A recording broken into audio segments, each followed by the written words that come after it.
नमस्कार, मैं ओंकार सिंह शेखावत।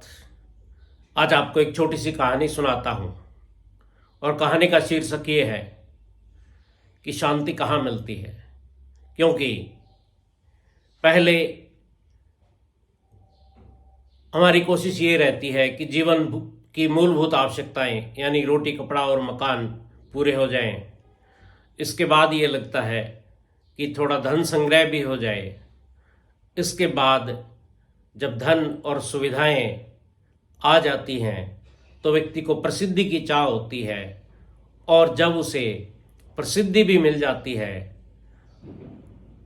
तो उसे कोई चाह नहीं रहती, उसे केवल शांति चाहिए। लेकिन शांति मिलती कहाँ है। एक बार एक राजा था।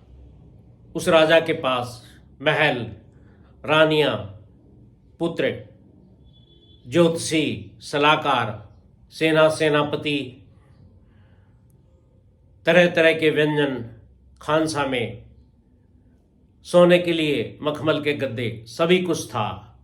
लेकिन वो लगातार अनुभव करता था कि उसके जीवन में सब कुछ होते हुए भी शांति नहीं थी। इसके लिए उसने अलग अलग दूर दूर से विद्वान बुलवाए, उनके साथ धार्मिक चर्चाएं की, लेकिन उसके सवाल का जवाब फिर भी नहीं मिल रहा था। अपने परामर्शदाताओं की सलाह पर उसने तीर्थ यात्राएं भी की। तीर्थ यात्रा करते समय उसे अच्छा लगता, लेकिन वापस आने के बाद उसकी मनस्थिति वैसी ही हो जाती थी।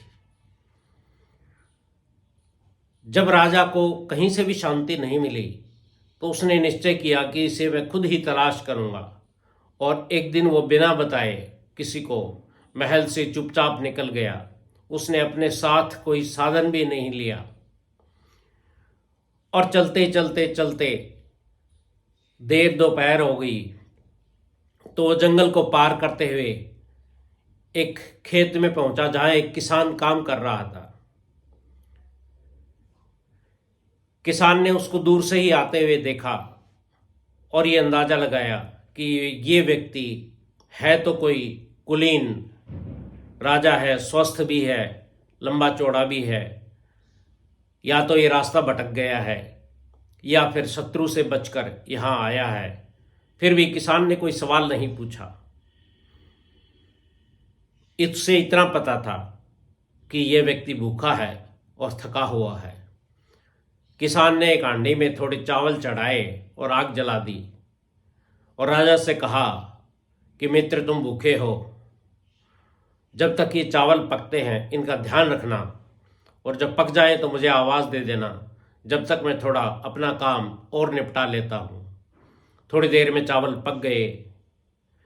राजा ने किसान को आवाज़ दी, किसान आया, दोनों ने चावल खाए। ऐसी तृप्ति तो राजा को 56 प्रकार के व्यंजनों में कभी नहीं मिली थी जो उन सादे उबले हुए चावलों में मिली, क्योंकि उसे भूख लगी हुई थी। और चावल खाने के बाद राजा सुस्ताने लगा और वहीं पेड़ से सिरहाना लगाकर जमीन पर ही सो गया।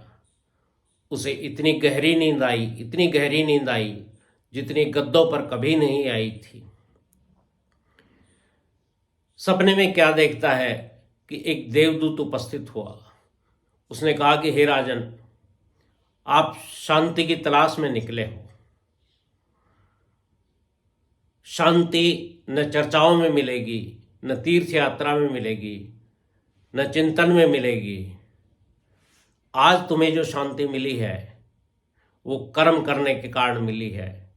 थोड़े से कर्म से तुम्हें इतनी गहरी नींद आई और इतनी तृप्ति मिली साधारण भोजन से भी, वो इसीलिए कि तुमने कुछ कर्म किया। यदि शांति की तलाश करनी है तो कर्म में करो, चिंतन और विचारों में नहीं। राजा को अपने सवाल का जवाब मिल गया था। उसने किसान का धन्यवाद किया और वापस महल की ओर चल पड़ा,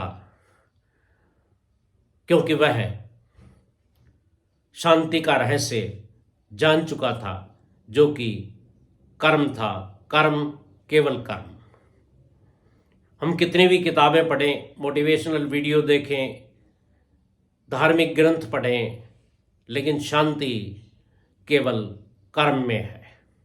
मुझे सुनने के लिए आपका बहुत बहुत धन्यवाद। नमस्कार।